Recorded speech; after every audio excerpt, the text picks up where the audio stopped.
마태복음 4장 1절로 봉독하겠습니다. 그때 예수께서 성령에게 이끌려 마귀에게 시험을 받으러 광야로 가사 40일을 밤낮으로 금식하신 후에 줄이신지라. 시험하는 자가 예수께 나와서 이르되 내가 만일 하나님의 아들이거든 명하여 이 돌들로 떡덩이가 되게 하라.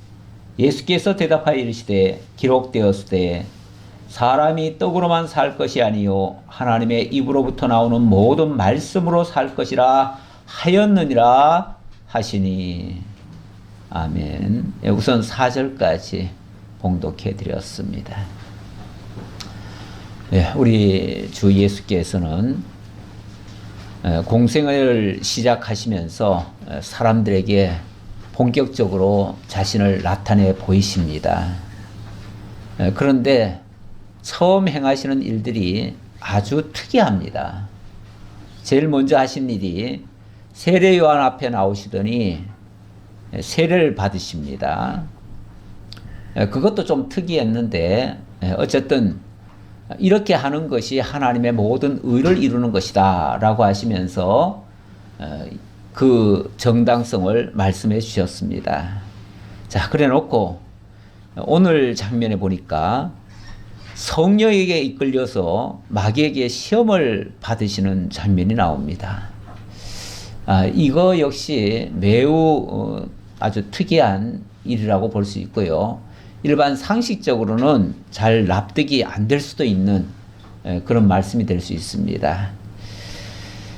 1절 다시 보면요. 그때 예수께서 성령에게 이끌려 마귀에게 시험을 받으러 광야로 가사 40일을 밤낮으로 금식하신 후에 줄이신지라. 밤낮으로 40일을 금식하셨다. 그런데 여기 금식은요, 우리가 흔히들 요즘에도 금식을 하시는 분들이 있습니다. 종교적인 이유로 해서 금식하시는 분들이 있는데, 그런데 이제 그분들이 하시는 걸 보면 최소한 물은 먹습니다. 물은 먹고 또 조금 더 약하게 하시는 분들은 뭐 미음이라도 타서 이렇게 마시기도 합니다. 그러면서 금식을 한다고 말씀을 하시죠. 근데 엄밀하게 말하면 여기 성경에서 말하는 금식은 그런 금식은 아닙니다. 문자적으로 그런 금식은 아니고, 진짜 금식하려면 완전 단식을 해야죠. 물도 마시지 않아야 됩니다. 그래서 그 출애굽기에 보면 모세가 하나님의 말씀을 받기 위해서 시내산에 올라가셨을 때 물도 마시지 아니하고 음식도 물론 당연히 안 먹었겠죠. 물도 안 마셨다고 하니까 그러면서 40일을 금식을 했습니다. 그리고 나서 하나님의 말씀 받았거든요. 그러니까 어찌 보면 지금 예수님께서도 공생애를 시작하시면서 40일 금식 기도 하셨다는 말은 어찌 보면 그런 모습과도 유사한 모습이에요. 그러니까 만약에 그 금식이 어떤 형식의 금식이었느냐를 얘기한다면 모세의 사례가 맞을 거고요. 그 모세의 사례처럼 예수님께서도 광야에서 40일을 밤낮으로 금식했다. 이거는 완전 단식을 했다는 얘기입니다. 이걸 만약에 오늘날 예수님이 하셨으니까 우리도 해야 됩니다 라고 얘기를 해서 이걸 그대로 본받는다고 한다면 우리 다 무슨 일을 하기 전에 먼저 40일 금식기도 해야 될 겁니다. 그런데 금식하려면 물도 마시지 말고 해야 될 텐데 솔직히 그렇게 하고 살 수는 없습니다. 그렇게 하고 살 자는 현재로서는 아무도 없습니다. 요즘 지진이 나가지고 지진에서 사람들이 뭐 몇백 시간 만에 살아났다 그러는데 40일이면 몇백 시간 가지고 되지도 않습니다. 훨씬 더 가야 되고요. 그동안에 정말 물도 마시지 않았는다면 죽습니다. 사람이 최소한의 무엇이라도 들어가야 삽니다. 정말 물만 있어도 그래도 살긴 삽니다. 어느 정도까지는 살아요. 그런데 물마저 안 마시면은 그냥 죽는 거죠. 그러니까 자꾸 기적이다 그러는데 이건 사실 사람이 흉내낼 수 있는 건 아닙니다. 그러나 어쨌든 이 일을 예수님이 하셨어요. 그렇게 하신 것도 좀 특이하긴 한데, 근데 이 일이 어떻게 해서 그렇게 되어졌는가 하니까 성령에게 이끌리어 마귀에게 시험을 받으러 광야로 가셨다. 이렇게 얘기를 합니다. 이것도 또 이상하잖아요. 성령께서 예수를 이끌고 광야로 갔는데 목적이 뭐냐면 마귀에게 시험을 받으려고 그렇게 했다는 거예요. 아니, 예수가 마귀에게 시험을 받아야 됩니까? 아니, 마귀한테 놓여져 가지고 마귀가 마음껏 예수를 어떻게 하도록 내버려 둬야 됩니까? 오히려 그렇게 못하도록 막아야 되는 거 아닌가요? 왜요? 마귀는 악한 것이고 그 악한 것은 하나님의 일을 회방하고 있고, 그러니까 악한 것을 물리쳐야 되는 거 아닌가요? 많은 분들이 그렇게도 얘기를 해요. 예수님이 이 땅에 오신 것은 마귀를 멸하려 오셨다. 마귀를 멸하려 오셨다. 예. 그런 말씀이 있죠, 성경에. 마귀를 멸하러 오셨다고 그런 말씀이 있어요. 그 말씀 때문에 이 땅에 오셔서 예수님이 하실 일은 마귀 멸하는 일이다. 그러면 날마다 마귀와 싸우는데 지금 마귀가 없어졌나요? 이 지구상에 사라졌나요? 만약에 마귀가 사라졌으면요, 이 땅은 그날부터 파라다이스로 바뀔 겁니다. 왜냐하면 마귀가 없는 세상은요, 모든 거짓된 것과 모든 속이는 일들과 이런 것들이 다 사라져요. 모든 죄악이 다 사라져요. 그러면 천국 바뀌는 거 아니에요? 천국이 돼야 맞지요. 그런데 세상이 가면 갈수록 점점 더 악한 모습이 보입니다. 저는 가끔씩 세상 뉴스를 보다가 너무너무 놀랄 때가 많아요. 이렇게까지 악해야 되는가? 너무 악하다. 세상이 너무 악하게 바뀌어가고 있다. 그래서 어떨 때는 좀 뉴스를 안 보려고도 해요. 의도적으로 좀 안 보기도 해요. 안 보기도 하는데, 그래도 정말 이 입에 뭐가 붙었는지 하루만 안 보면 가시가 돋으려고 그래요. 그래서 또 보고 나면 또 마음이 편치를 않아요. 사실은 뉴스를 보면 마음이 편치를 않아요. 굿뉴스가 돼야 되는데 전부 다 배드 뉴스예요. 전부 다 나쁜 뉴스들밖에 없어. 좋은 뉴스는 하나도 안 해요. 그나마 좋은 뉴스는 굿뉴스가 복음이죠. 복음. 이 성경 외에는 좋은 뉴스가 하나도 없어요. 그래서 세상에서 좋은 뉴스 기대하는 거는 기대를 적긴 접었었는데, 어쨌든 궁금해서 보기는 보지만은 참 좋지 않습니다. 무슨 얘기 하다가 그 말씀 드렸냐면, 당연히 예수님이 오셔서 마귀를 멸하려고 하신다면, 아니 그까진 마귀를 아직까지도 못 멸하셔가지고 그 마귀가 활개를 치고 만들도록 이렇게 하신다면, 그럼 누가 승자인 거예요? 그럼 마귀가 더 승자 아니에요? 지금 예수님은 잘 보이지도 않잖아요. 예수님이 무슨 일을 하시는지 지금 잘 나타나지도 않아요, 현재. 왜냐하면 세상은 점점 더 악하게 가니까. 이 악한 것을 하나님은 그냥 보고만 계시는지 악인들이 활개를 치는데 내버려 두고 계셔요. 그러니까 니체같이 머리 좀 똑똑한 사람들은요, 하나님은 죽었다. 하나님이 살아계시다면 어떻게 이렇게 세상이 악할 수가 있느냐. 그 당시 어떻게 저 히틀러 같은 인간이 전 세계를 상대로 해서 전쟁을 일으키고 600만의 사람을 한꺼번에 죽이는데도 하나님은 심판하지 않으시는가? 어떻게 악이 더 행행하게 하시는가? 신은 죽었다. 과거에는 살아있었는지 모르지만 이미 죽었다. 그런 시각으로 보기 시작하면요, 진짜 하나님을 부정할 수밖에 없는 상황이 되어버립니다. 요즘 젊은이들이 교회를 많이 떠나는 이유 중에 하나도 도무지 세상이 이렇게 악하게 변해가는데, 세상 살기가 겁이 나는데, 그런데도 정의가 이기는 모습은 거의 잘 안 보이고, 불의가 더 활개를 치고, 악한 것들이 더 활개치는 거 보니까 하나님은 없는갑다. 이제 각자 도생해야 되겠다. 내가 알아서 살아야 되겠다. 그래서 이제 신이고 뭐고 다 필요 없고 내 인생은 내가 산다. 이렇게 결심하고 이제 자기 힘대로 살려고 이제 하지요. 하는데 그런다고 해서 성공하지는 않습니다. 성공하지는 못해요. 예. 그러다가 이제 또 많이 또 지치고 힘들고 어렵고 깨어지고 나면은 그제서야 진짜 또 하나님, 그때는 또 하나님 또 찾긴 찾지요. 찾는데 어쨌든 우리 하나님께서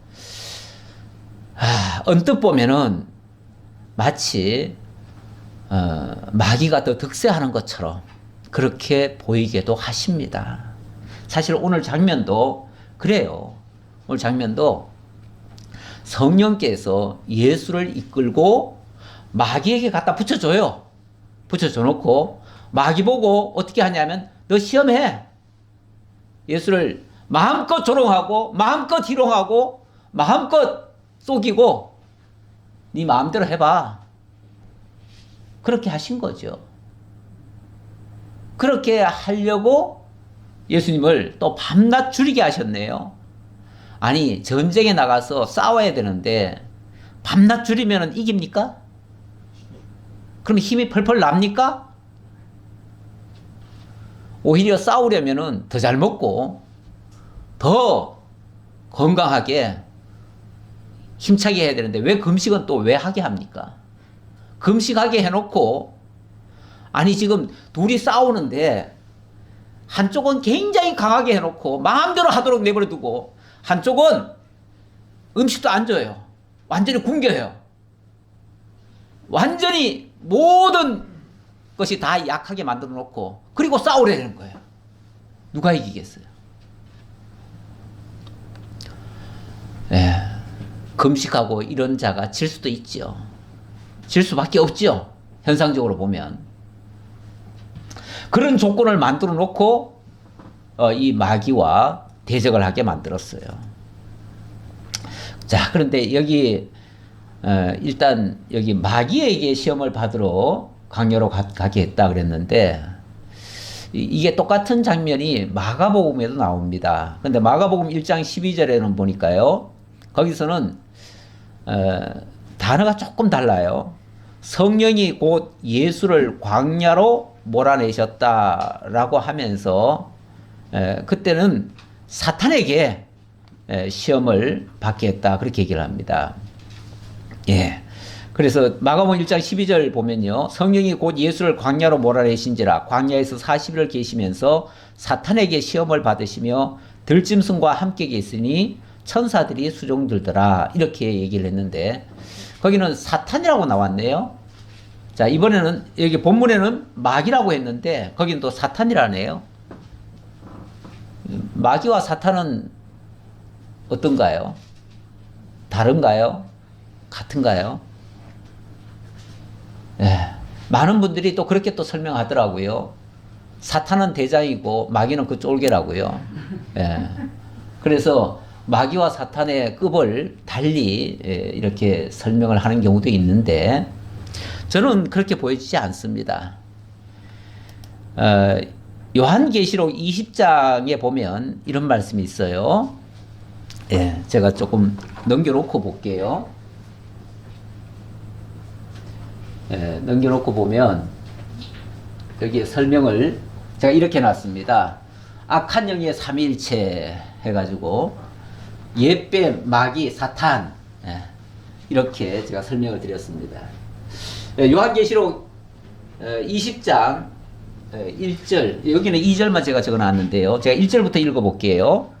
또 내가 봄에 천사가 무지개의 열쇠와 큰 쇠사슬을 손에 가지고 하늘로부터 내려와서 용을 잡으니 곧 옛 뱀이요 마귀요 사탄이라. 옛 뱀이요 마귀요 사탄이라. 이게 이 꼴인가요? 뭐 서열인가요? 이 꼴이죠. 예. 옛 뱀이고 마귀고 사탄이래요.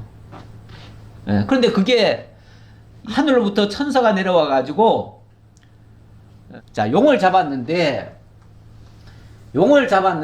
이 용의 정체가 뭐냐면 옛 뱀이고 마귀고 사탄이더라 그 말이에요. 그럼 결국은 똑같은 거예요. 용이라고 하는 것은 뭐 용 그러니까 대단히 위대해 보이지만 사실은 뱀이에요, 뱀. 네. 그게 이제 좀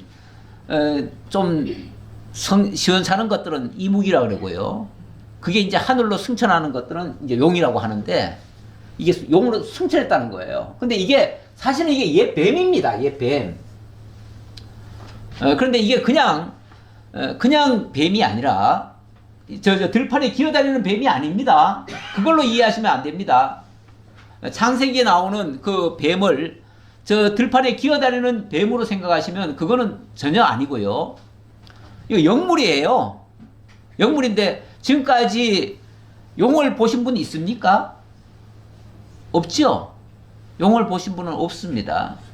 용이라고 하는 거는 뭐 일종의 상상의 동물이라고도 볼 수 있는데 성경에는 그 정체를 밝히고 있어요. 왜 상상의 동물이 아니라 영물이라고요. 영물이고 그거는 처음 하나님이 천지를 창조하셨을 때 그때 에덴 동산에 함께 지어가지고 거기 존재하게 만들었어요. 그러니까 처음 에덴 동산에도 이미 옛뱀이 있었고 그 옛뱀은 첫사람 아담을 유혹하는 일을 했어요. 그게 그의 사명이에요. 그래가지고 이거는 이 용이 하는 일은 엄밀하게 말하면 유혹하는 자예요. 우리는 뭐 용 그러니까 뭐 대단히 뭐 위대한 걸로 생각하고 뭐 이 세상에 어떤 권력을 잡는 걸 뭐 용을 잡았다 뭐 이렇게도 얘기를 하죠. 예. 그 용이라고 하는 것이 엄밀하게 말하면은 이게 사탄이에요, 사탄. 예. 이 동남아시아에는 유난히 이 용 문화가 발달되어 있습니다. 그래서 용을 숭상하고 용을 아주 높입니다. 우리나라도 그래서 뭐 제일 좋은 자리가 최고 명당이 뭐 용산이라고 그래가지고 용산으로 또 옮기기도 했잖아요. 예, 자관 그 용이 승천하는 거를 상징적으로 보여준 거예요. 근데 엄밀하게 말하면 이건 사탄이에요, 사탄.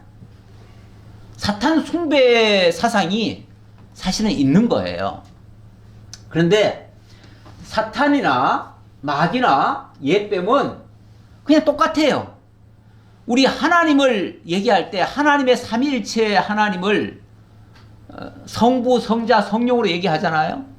그런 것처럼 어떤 겉으로 드러나는 모습은 달라 보여요.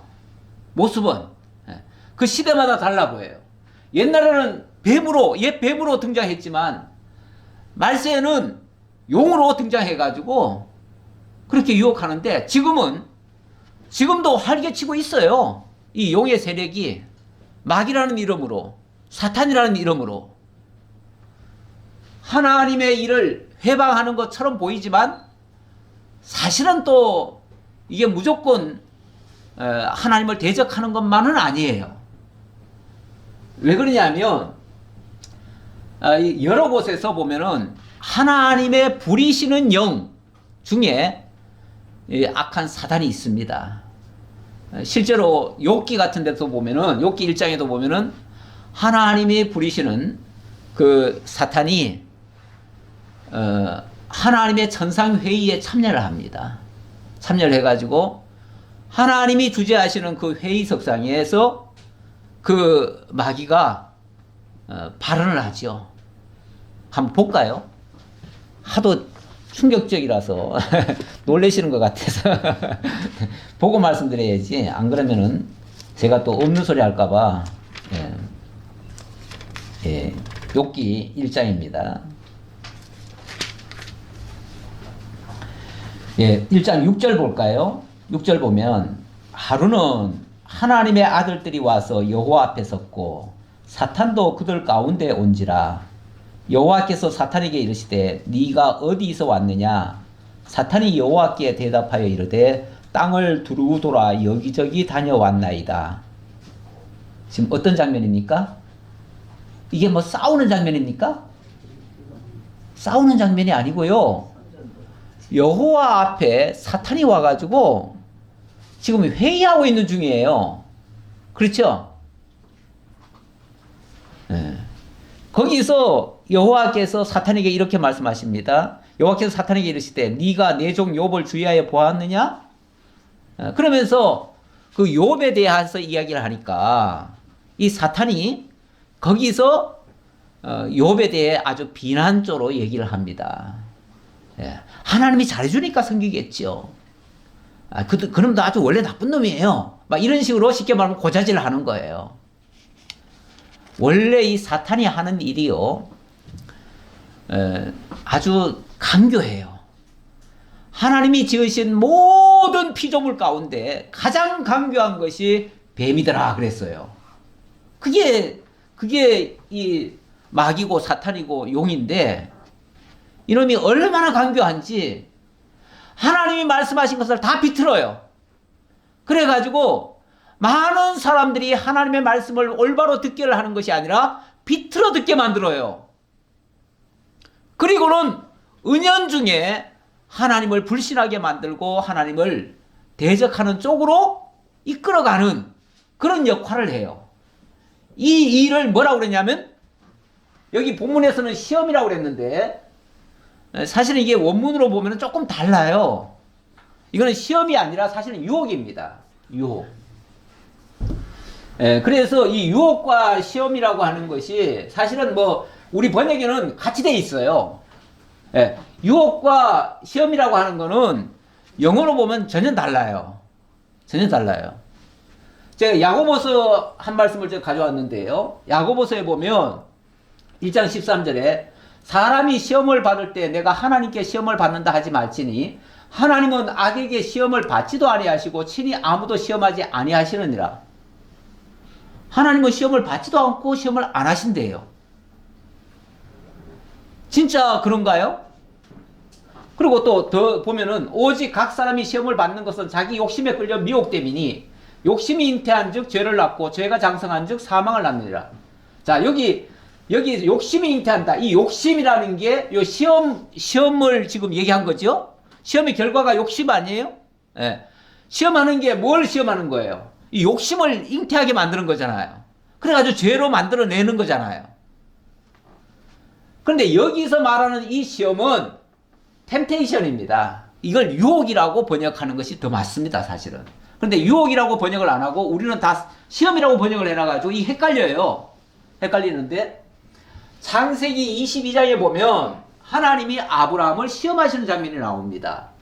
그 일 후에 이거는 하나님께서 독생자 아들을 정말 백세에 줘놓고 그리고 하나님이 그를 시험하시려고 이렇게 얘기를 해요. 아니, 백세에 그 엄청난 선물을 줘놓고 그 선물을 가지고 하나님이 뭘 해요? 시험을 해요.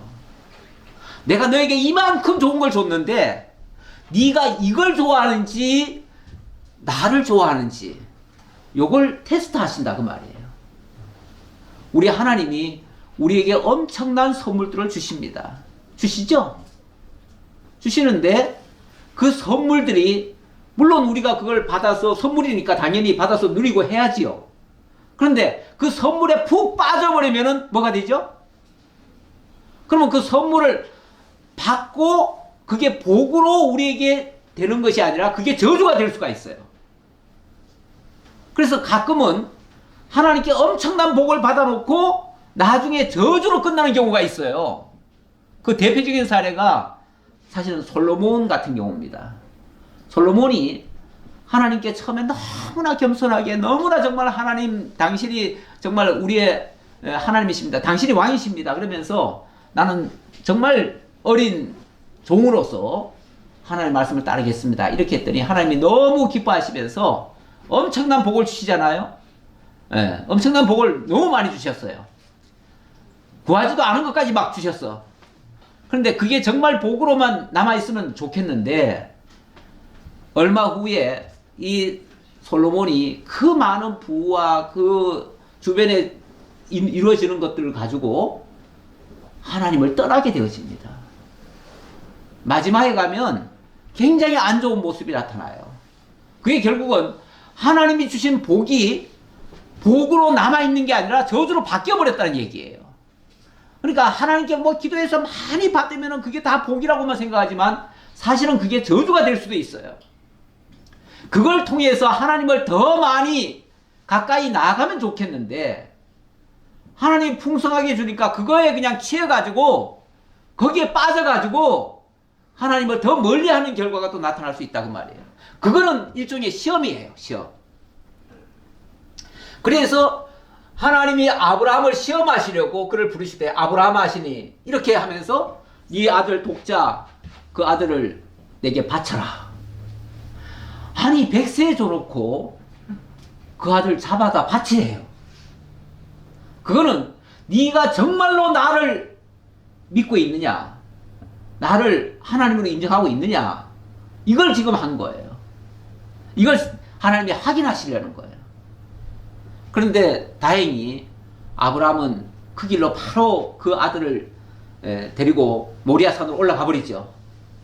그리고 진짜 칼을 뽑아가지고 그 아들을 잡아서 바치려고 하지요. 그제서야 하나님께서 내가 너 확인했다 그러시면서 그걸 막으시죠. 시험에 합격한 거예요. 그게 우리 하나님께서 좋은 걸 주셔놓고 때때로 네가 진짜 나를 사랑하는지 아니면 내가 준 그걸 사랑하는지, 그러니까 그걸 주신 하나님을 사랑하는지 아니면 하나님이 주신 그 물질에 빠져버리는지 그걸 확인할 수 있다고 말이에요. 신명기에도 비슷한 말씀인데요. 내 조상들도 알지 못하던 만나를 광야에서 내게 먹이셨나니 이는 다 너를 낮추시며 너를 시험하사 마침내 내게 복을 주려 하심이었느니라. 근데 여기서는 하나님이 시험하시고 낮추시는, 그러니까 시험하는 방식이 뭐냐면 낮추시는 거예요. 때때로 우리를 예수 믿었는데 예수 믿고 나서 이제부터는 지금까지의 고생 끝, 행복 시작 될 줄 알았는데 예수 믿고 나서 어려움이 올 수도 있어요. 굉장히 아주 안 좋은 일이 발생할 수도 있어요. 그래가지고 내가 낮아질 수도 있어요. 왜 그렇게 하시는가? 그것도 일종의 시험이에요. 시험인데 그 시험을 통과하게 해서 마침내 뭐 하려고요? 복을 주려고 그렇게 하신다. 하나님이 진짜 주고 싶은 거는 이 시험이 아니고 진짜 영원한 복인데 그 영원한 복을 주시기 위해서 먼저 시험이라고 하는 과정을 통과하게 하신다 그 말이죠. 이렇게 해서 때때로 우리를 어려움에 빠뜨리게 할 수 있어요. 그런데 그때 오는 그 어려움은 시험이 맞습니다. 시험이 맞는데 여기서 말하는 시험이라고 하는 거는 이거는 유혹입니다. 많은 것을 주어가지고 오히려 거기 푹 빠지게 하든지 아니면은 내가 막 탐욕이 일어나가지고 내 마음속에 있는 그 욕심들을 발동을 시키죠. 발동을 누가 시킵니까? 그게 마귀가 하는 일이에요. 마귀가 그 역할들을 잘합니다. 아주 교활합니다.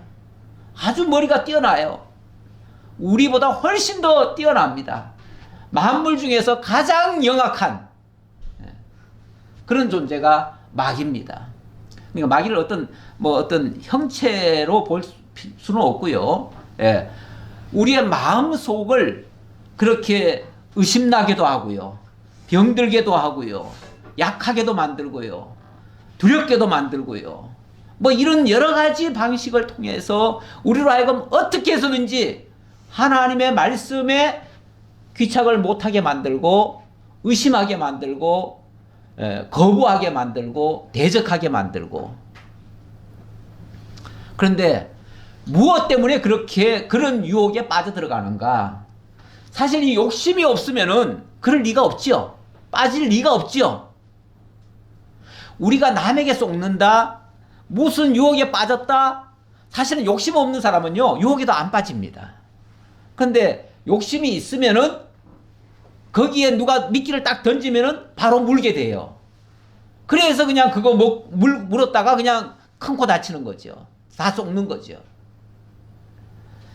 결국 이 욕심이 잉태하게 만들어가지고 죄를 만들고 그 죄가 자라가지고 결국은 사망을 낳도록 이렇게 하는 데에 필요한 존재가 바로 사단입니다. 그 사단이 사탄이라고 해야죠. 사탄. 사타나스. 원래는 사타나스인데 그게 이제 우리 번역에는 사탄이라고 되어 있습니다. 옛날에는 하도 부드럽게 하느라고 사단 그랬는데 요즘은 사탄이라고 이름이 바뀌었습니다. 자, 그런데 이 사탄이 지금부터 이제 본격적으로 유혹을 합니다. 그러니까 이건 유혹으로 보셔야 됩니다. 유혹. 예, 유혹을 하는데 바로 누구를 유혹하는가? 예수를 유혹합니다. 예수를 가장 연약하게 만들어 놓고 가장 안 좋은 상태로 만들어 놓고 최악의 상황으로 만들어 놓고 그리고 유혹을 해요. 이것도 결론적으로 얘기하자면 하나님의 의를 이루시고 우리에게 그 의를 입혀주시기 위해서 이렇게 하시는 일이에요. 예. 사실은 예수님 자신은 유혹을 받을 이유가 없어요. 받을 이유가 없어요. 그런데 지난번에 그 세례를 예수님이 받으실 이유가 있었나요? 없었어요. 예. 세례라고 하는 것은 죽어지는 건데 죽었다가 다시 살아나는 일인데 결과적으로는 그런데 왜 죽어야 됩니까? 예수님이 왜 죽어야죠? 모든 사람이 다 죽어야 되는 이유는 사실 죄 문제인데 죄 때문에 죽어야 되거든요. 근데 예수님은 죄가 없잖아요. 그러니까 죽으실 이유가 없잖아요. 근데 왜 죽어야 됩니까? 왜 죽는 모습을 보여주셔야 됩니까? 우리를 대신해서 보여주신다는 거죠. 그걸 통해서 하나님의 의를 이루시기 위해서 그렇게 한다는 거죠.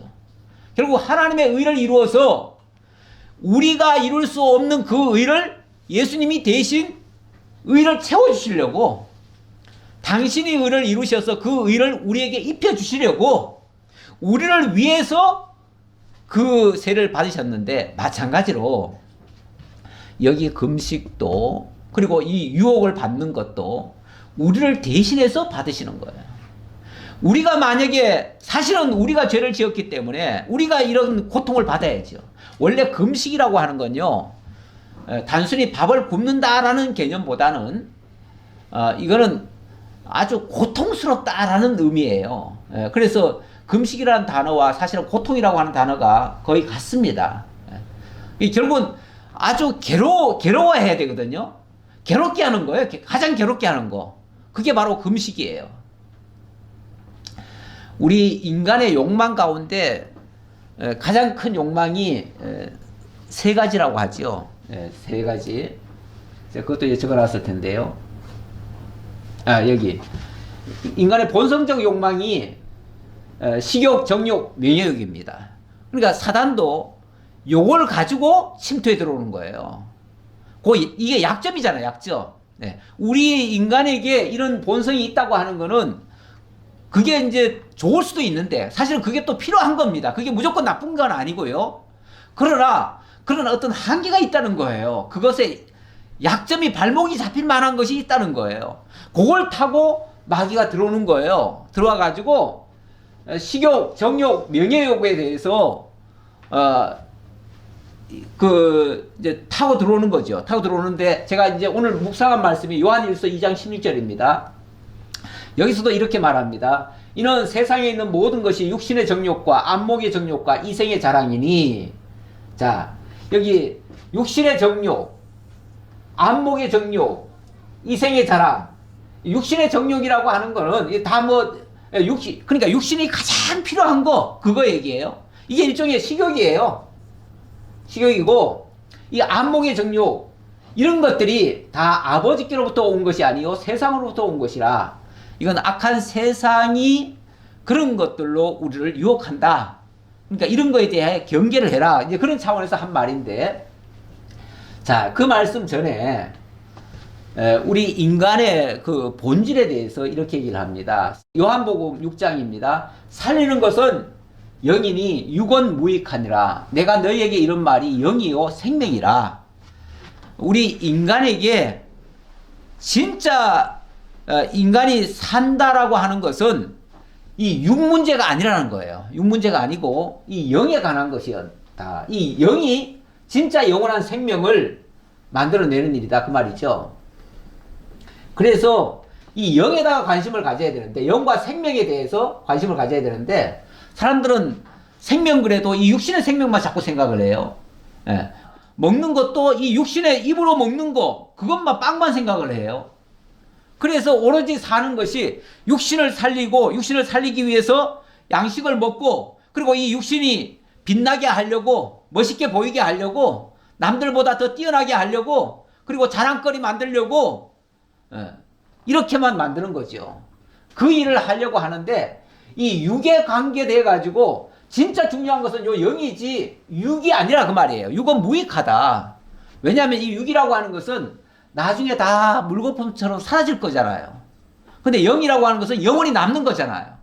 그러니까 영원히 남는 것이 진짜 생명이지, 죽어지는 것이 어떻게 진짜 생명이라고 할 수 있겠습니까? 그래서 육만 만약에 계속 기대를 가지고 했다면은 그것은 얼마 안 가서 이게 살리는 것이 아니라 결국은 죽어지는 것이다. 그리고 영은 진짜 영원히 사는 것이다. 그렇게 얘기를 하고요.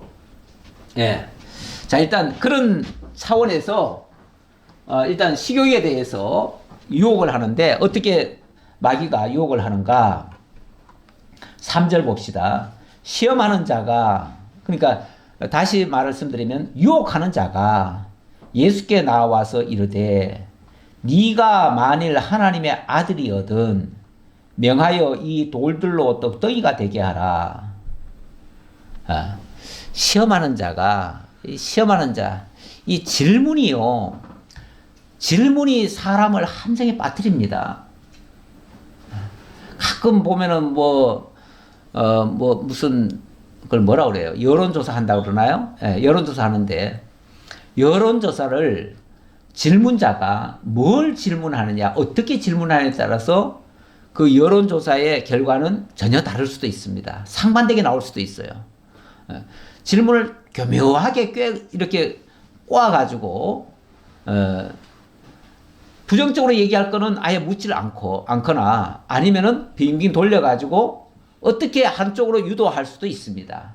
이게 일종의 여론 조작이죠. 조작인데 이렇게 여론 조작도 할 수 있습니다. 근데 그렇게 하기 위해서는 말을 살살살살 꽈야 돼요. 바로 얘기하면은 대부분 다 알아듣잖아요. 다 알아버리면 안 되잖아요. 네. 그렇게 알쏭달쏭하게 질문을 하면은 사람들이 잘 넘어갑니다. 그래서 그 이단들 보면은 그 복음 전할 때 와가지고 의심하는 말을 탁 던집니다.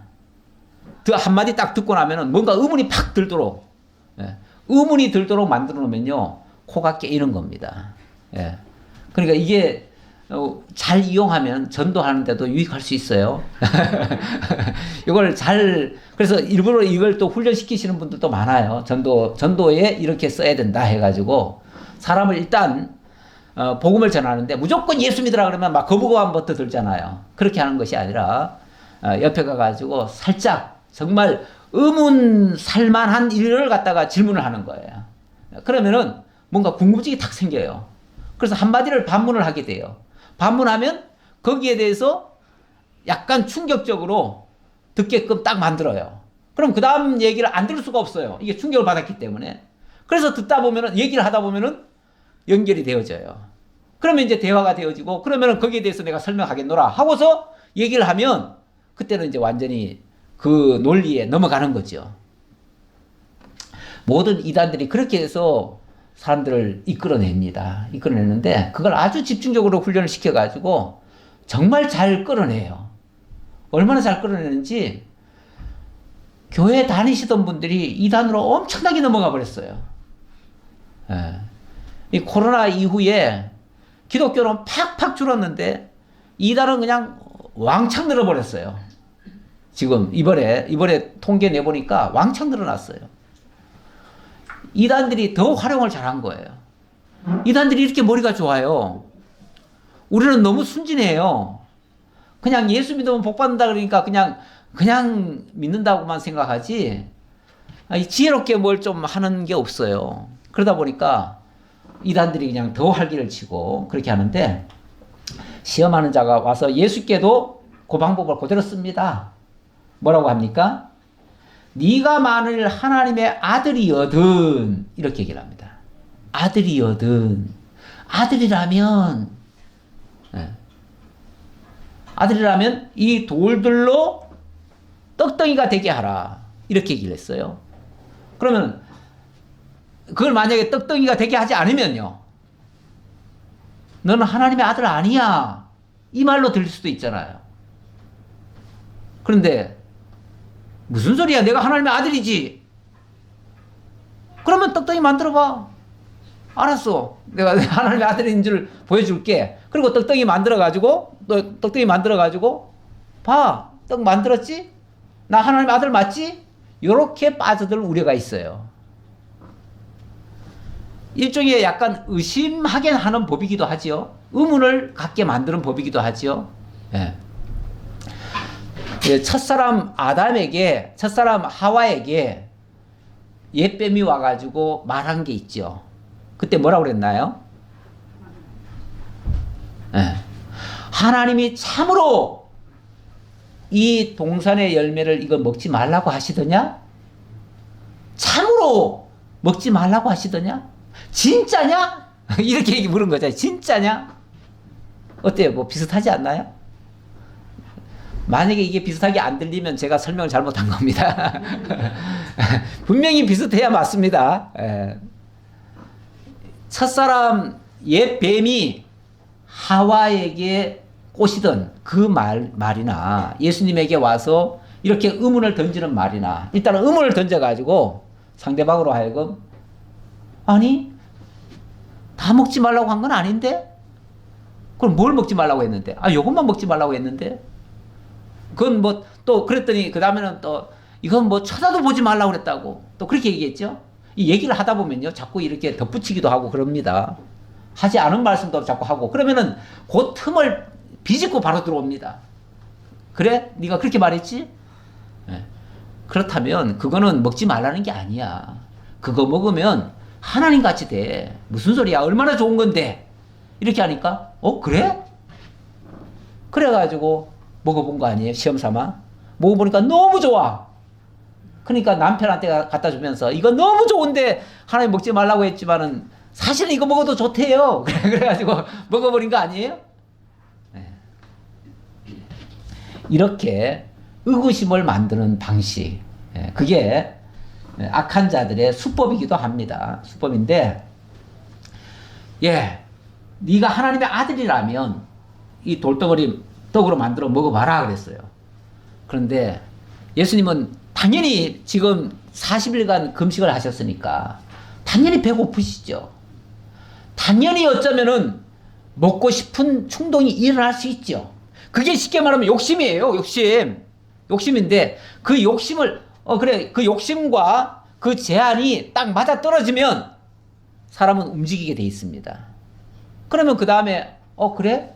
안 그래도 내가 지금 배고프던 참에 그런 방식이 있었구나. 그렇게 하면 되겠구나 하고 먹을 수도 있는데 예수님은 근본적으로 다르시죠. 뭐가 다릅니까? 예수께서 대답하여 이르시되, 자, 요걸 물리치십니다. 어떻게 물리치시냐면은 기록되었으되 사람이 떡으로만 살 것이 아니요 하나님의 입으로부터 나오는 모든 말씀으로 살 것이라. 하나님의 입으로 나오는 모든 말씀으로 살 것이다.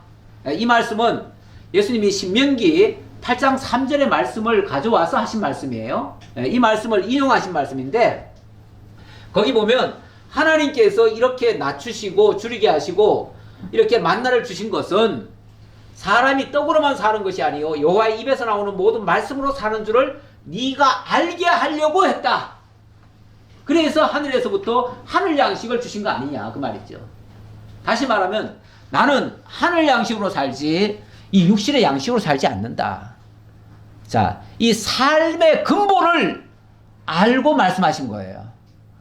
삶의 근본 원리를 알게 되면 진짜 살리는 것은 영이지 육은 아니다라는 것을 진짜 알았다면 그 육을 위해서 그 말에 넘어갈 이유가 없는 거죠. 이렇게 해서 예수님이 결국은 이 엉터리 같은 제안에 하나님의 약속의 말씀으로 물리치신 겁니다. 그러면서 아울러 사람이 산다고 하는 것은 이 육이 사는 걸 산다고 하는 게 아니라 이 영이 살아야 진짜 사는 거야. 그 영이라고 하는 것은 하나님의 말씀을 먹고 사는 거야. 이렇게 대답을 하신 거죠. 그러니까 마귀가 더 이상 그 부분에 대해서는 반박할 끈거리가 없어요. 그렇죠? 그래서 그 다음 단계 마귀가 한번 물리쳤다고 물러가지 않습니다. 마귀가 얼마나 집요한데요. 이에 마귀가 예수를 거룩한 성으로 데려다가 성전 꼭대기에 세우고 이르되 네가 만일 하나님의 아들이거든 뛰어내리라. 네, 또 한번 더 유혹을 더 합니다. 이번에는 이생의 자랑거리라고 할 수 있는데요. 자, 성전에서 뛰어내리면 천사가 보호해줄 거 아니냐. 그러니까 뛰어내려라. 뛰어내려라. 네가 뛰어내리면 네가 하나님의 아들인 게 만천하에 증거될 거 아니냐. 그렇죠? 이 마귀도요 능력이 많아요. 마귀 능력이요 우리 보통 사람들보다는 월등히 뛰어납니다. 그러니까 너무너무 뛰어난 일들을 하니까 놀라는 거예요, 사람들이. 와, 저렇게 하는 거 보니까 진짠가 보다. 그것도 또 신의 이름을 갖다 들이대면 아, 진짜 신인가 보다. 그래가지고 그 신의 이름을 따라서 가는 경우가 있는데 그게 결국은 마귀가 시키는 거예요. 마귀도 얼마든지 능력 행사할 수 있습니다. 지금 예수를 어디까지 끌고 올라갔냐면 거룩한 성전 꼭대기에 세웠대잖아요.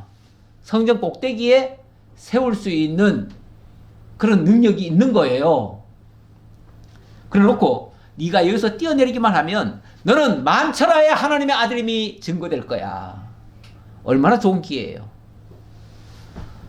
그래도 너 안 죽어. 왜냐하면 너 하나님의 아들이잖아.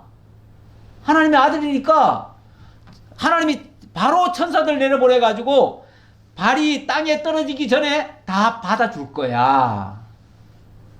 이렇게 얘기를 하는 거예요. 얼른 보면 맞잖아요. 그렇죠?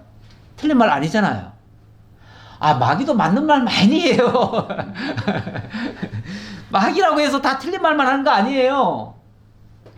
우리가 그 한 차원 넘어서의 말씀을 알지 못하면은 1차원적으로 보면은 마귀 말이 더 맞는 것도 많아요. 그러면서 심지어 마귀도 하나님의 말씀을 인용을 해서 얘기를 했어요. 기록되었으되. 자, 앞에서 예수께서 하나님의 말씀으로 물리치니까 나도 말씀으로 얘기하겠다 그러고는 하나님의 말씀을 들이대가면서 얘기했다니까요. 네. 뭐라고 그러냐면 이게 이제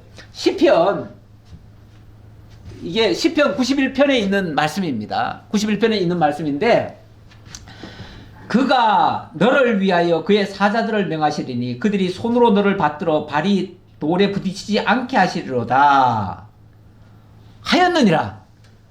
그래, 성경에 너 뛰어내리면은 천사가 다 받아준다고 했어. 그러니까 너 뛰어내려. 그 성경 이루는 거야. 성경대로 해. 이런 거예요. 예. 아니, 성경까지 들이대가면서 얘기하는데 이거 안 속을 수가 없어요. 예. 근데 여기 보니까 너 이렇게 해도 절대 죽지 않는다 이 말이잖아요. 절대 죽지 않는다 그 말인데 이 뱀이 여자에게 유혹할 때도 그 말 했더라고요. 이 뱀이 여자에게 네가 이거를 먹으면은 그 이제 여자가 먼저 얘기를 했지요. 이걸 보지도 말고 먹지도 말라. 먹는 날에는 정령 죽으리라. 이렇게 말씀하셨어 라고 얘기하니까 무슨 소리냐? 뱀이 여자에게 이르되 너희가 결코 죽지 아니하리라. 결코 절대 안 죽어. 그 말이잖아. 절대 안 죽어. 절대 안 죽어. 한번 먹어봐. 안 죽어. 어때요? 먹으면은 안 죽죠? 그렇죠. 육신은 안 죽을 수 있어요. 그러니까 그 뒤에도 살았잖아요. 그리고 실제로 딱 먹었는데 괜찮잖아요. 오히려 눈이 더 좋아진 것 같아. 네. 그런데 우리 하나님은 이거 시험입니다. 이거야말로 인간이 하나님을 시험하는 거예요. 하나님은 먹지 말라 했으면 그냥 안 먹는 게 맞는 건데 이거 먹어도 안 죽을까? 먹어볼까? 그리고 먹은 거 아니에요. 그렇죠? 이거는 하나님을 테스트한 거예요. 하나님이 우리에게 뭔가를 가르쳐 주시기 위해서 당신이 우리를 테스트할 수는 있어요. 근데 우리가 하나님을 테스트할 수는 없어요. 네. 그거는 잘못된 거예요. 그래서 신명기에 보면은 너희가 마사에서 시험한 것 같이 너희 하나님 여호와를 시험하지 말고 네. 오직 하나님께서 너에게 명하신 명령과 증거와 규례를 삼가 지키며 너희가 정직하고 선량한 일을 행하라. 하나님 말씀하셨으면 그거를 너희가 지키는 것이지. 그걸 뭘 시험해가지고 하나님 진짜 해주실까 안 해주실까 그걸 테스트하고 있어요 우리가? 가끔은 말라기 말씀을 가지고 하나님 테스트 하시는 분들이 있더라고요. 하나님이 11조 내면 창고에 쌓을 것이 가득하게 하는지 안 하는지 한번 시험해봐라. 하나님 말씀하셨다는 거예요. 그래가지고 그걸 가지고 진짜 그래서 하나님 틀림없이 해주신다. 그래서 뭐 심지어는 갑을 11조도 해보잖아요. 갑을 11조 하면은 그리고 또 자기가 목적 11조 해가지고 아니 내가 1,000,000원 벌고 싶냐? 그럼 100만원씩 내. 1억 벌고 싶어? 아 그러면 1,000,000원 내. 이래가지고 미리 하나님 앞에 시험적으로 갑을 11조를 하잖아요. 선불 11조. 그렇게도 시키는 사람들이 있어요. 가끔씩. 있는데 그거는 하나님을 시험하는 겁니다. 하나님 시험 그런 식으로 시험하는 게 아니에요. 내가 하나님이 진짜 살아계신지 안 살아계신지 나 저 밖에 나가서 자동차에 한번 부딪혀 볼까? 이것도 시험하는 거예요. 이런 식으로 시험하면 뭐 원리적으로야 하나님이 우리를 모든 악에서부터 하나님 지켜주신다라고 했지만은 이거는 지금 테스트하는 거잖아요. 그걸 믿고 사는 것과 내가 그런지 아닌지 확인하는 거, 그 이제 테스트하는 것과는 다르잖아요. 차원이 다르잖아요. 이거는 악한 동기예요. 그러니까 동기가 뭐냐는 거죠. 순수하게 하나님을 믿느라고 그 말씀을 믿는지 아니면 하나님을 테스트하는 건지 전혀 다르잖아요. 테스트하는 거는 악한 거예요. 하나님은 사람에게 테스트를 받는다 안 받는다? 안 받는다고 하셨어요. 예. 그래서 예수님도 뭐라고 그랬습니까? 예수께서 이르시되 또 기록되었을 때, 야, 그 말씀만 있냐? 그 말씀만 있냐? 그 말이죠. 또 기록되었을 때 하는 말은 주 너의 하나님을 시험하지 말라 하였느니라. 그랬더니 마귀가 또 그를 데리고 지극히 높은 산으로 가서 천하만국과 그 영광을 보여 이르되 만일 내게 엎드려 경배하면 이 모든 것을 내게 주리라. 이번에는 더 좋은 걸 보여주네요. 더 좋은 걸 보여주면서 네가 내게 절하면, 내게 엎드려 경배하면 그러면은 이 모든 것을 너에게 주리라. 이 모든 것이 다 내게 맡겨졌어. 마귀가 그렇게 말합니다. 이 말도 일부는 맞을 수도 있어요. 왜냐하면 이 마귀를 가리켜서 뭐라고 그럽니까? 공중권세 잡은 자 이렇게 얘기를 합니다. 공중권세 잡았다는 말은 이 세상에 어떤 권세를 지금 잡고 있다는 얘기잖아요. 그렇죠? 그러니까 이 세상에 어찌 보면 악역을 지금 담당하고 있어요. 이 세상에서 악역을 담당하고 있어요. 그게 그 악한 쪽으로는 자관 이 친구가 다 할 거예요. 모든 악한 일은 이 친구가 다 할 수 있어요. 그런데 그러다 보니까 어떤 권력을 빼앗고 어떤 힘을 기르고 어떤 무엇을 뭐 물질을 주고 이런 것들도 어느 정도 할 수가 있다 그 얘기예요. 그러면서 이거 다 내가 받은 거야. 받은 거니까 네가 나한테 엎드려 경배만 하면 내가 너한테 다 줄게. 이렇게 제안을 했다는 거죠. 언뜻 들으면은 그렇게 말이 맞을 수도 있을 것 같지만 이거는 그 안목의 정욕을 일깨우는 거예요. 그 정욕을 일깨우는 건데, 마치 창세기에서 너희가 그것을 먹는 날에는 너희 눈이 밝아져 하나님같이 되어 선악을 알 줄 하나님이 아심이니라. 마치 그걸 먹으면은 눈이 밝아지고 하나님같이 된다. 이 세상의 모든 것을 내가 다 줄 수 있다. 이거 하나님같이 된다는 얘기 아니에요? 너 이거 다 받으면 너 하나님같이 돼. 진짜 하나님 돼. 근데 우리 예수님은 이 땅에 당신이 권세를 얻어가지고 그걸 누리려고 오신 분입니까? 그런 분이 아니에요. 그런 분이 아니고, 당신이 스스로 무엇을 하는 것이 아니라 하나님이 약속한 것을 이루기 위해서 오신 분이에요. 그래서 근본적으로 나는 그걸 원하는 자가 아니야. 이렇게 물리치신 거죠. 다시 말하면 당신이 그 자리에 올라가신 게 아니고, 그랬는데, 눈이 어두운 자에게 눈을 띄워준다고 하는 것은 언뜻 들으면 좋은 말 같은데, 이게 악한 사단이 유혹하기 위해서 쓰는 용도예요. 그래서 제가 여기 뭐 사무엘상도 하나 가져왔는데, 이거는 사울이 정말 자기가 눈이 어두우니까 아무것도 모르니까 무당을 찾아가 가지고 무당이 시키는 대로 합니다. 그래 가지고 마치 그게 자기가 승리하는 줄 알았지만은 그걸로 인해 가지고 그는 망합니다.